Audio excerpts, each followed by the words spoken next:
Yayaoui. Bonsoir.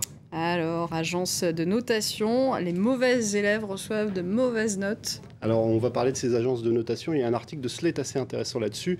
Mais avant ça, beaucoup de médias renvoient François Hollande à ses déclarations lorsque, pour la première fois, la France avait été dégradée. Il avait parlé de l'échec de Nicolas Sarkozy. Oui, parce qu'à l'époque, il était dans l'opposition encore. Il était dans l'opposition. Et du côté de BFM, on lui rappelle aussi ses déclarations de l'époque. Je vous montre cet article-ci. Quand Hollande et Hérault fustigeaient la dégradation de la France. Et puis, vous en doutez, sur les réseaux sociaux, notamment sur Twitter, on ironise Pierre Deruel avec ce tweet.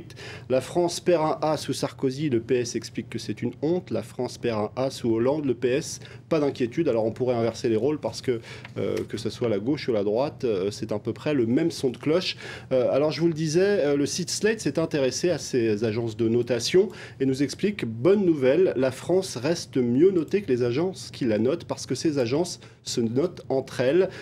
Par exemple, on nous expliquait il y a quelques mois que Standard & Poor's avait abaissé la note de Moody's à BBB+, c'est-à-dire 8e échelon, ce qui n'est pas vraiment une bonne note. Et puis, plus récemment, cette même Moody's avait dégradé la note de la maison mère de Standard & Poor's parce que du côté du gouvernement américain, on avait jugé que cette agence avait failli lorsqu'il avait fallu prévenir les investisseurs avant la crise des subprimes. Alors, ces agences qui se notent entre elles... C'est l'arroseur arrosé. Exactement, c'est l'arroseur arrosé. Elles ont des très mauvaises notes, bien plus mauvaises que la plupart des pays d'Europe.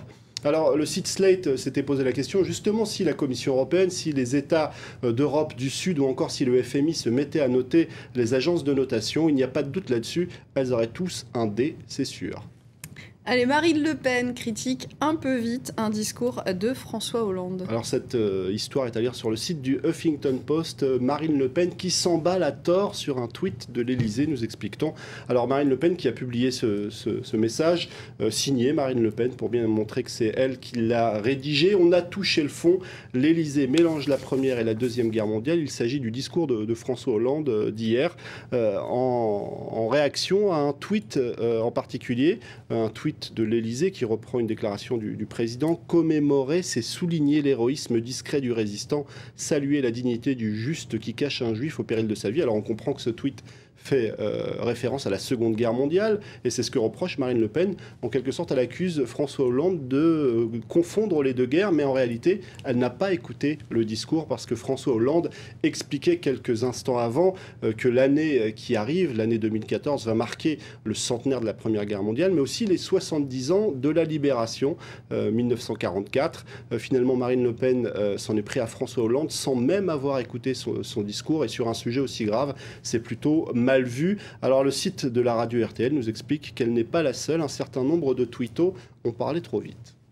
Allez, on continue avec une histoire chinoise bien difficile à croire. Alors tellement difficile à croire qu'on se demande si ce n'est pas un canular, mais en tout cas elle est largement relayée sur les réseaux sociaux. Ici sur le site chineinformation.com, l'histoire d'un homme qui a obtenu un dédommagement de 90 000 € parce que sa femme était laide. Alors elle n'était pas si laide que ça, il s'en est rendu compte en réalité par hasard. Il a eu une petite fille qu'il a trouvée tellement moche qu'il s'est dit c'est pas possible, c'est pas ma fille. C'est horrible. Alors il a demandé à sa femme si elle ne l'avait pas trompé, et finalement elle a fini par lui avouer qu'elle avait claqué 77 000 € en chirurgie esthétique, et qu'à l'origine elle ne ressemblait pas à la femme qu'il a épousée. Effectivement, elle est méconnaissable, parce que là ce sont les deux photos de la même personne, alors, avant, après l'opération. Elle est totalement méconnaissable, et pour ce mensonge originel, il aurait obtenu 90 000 €. Alors ce qui est intéressant, c'est que du côté de la Chine, on se passionne pour la fertilité masculine. Une étude nous explique que les spermatozoïdes chinois sont devenus très moches à cause peut-être de la pollution. En tout cas, c'est quelques lignes seulement dans un rapport, mais en ce moment, c'est ce qui passionne, explique le New York Times, la twittosphère chinoise. Allez, on finit avec une vidéo qui fait un énorme buzz. Alors, plus de 3 millions, bientôt 4 millions de vues, l'histoire d'une femme qui veut se soigner par la danse.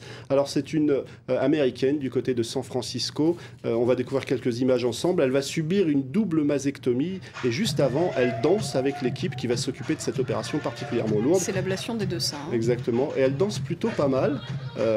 L'opération s'est bien passée, elle se porte bien, et elle est en convalescence. Une belle leçon de courage. On lui souhaite une guérison rapide.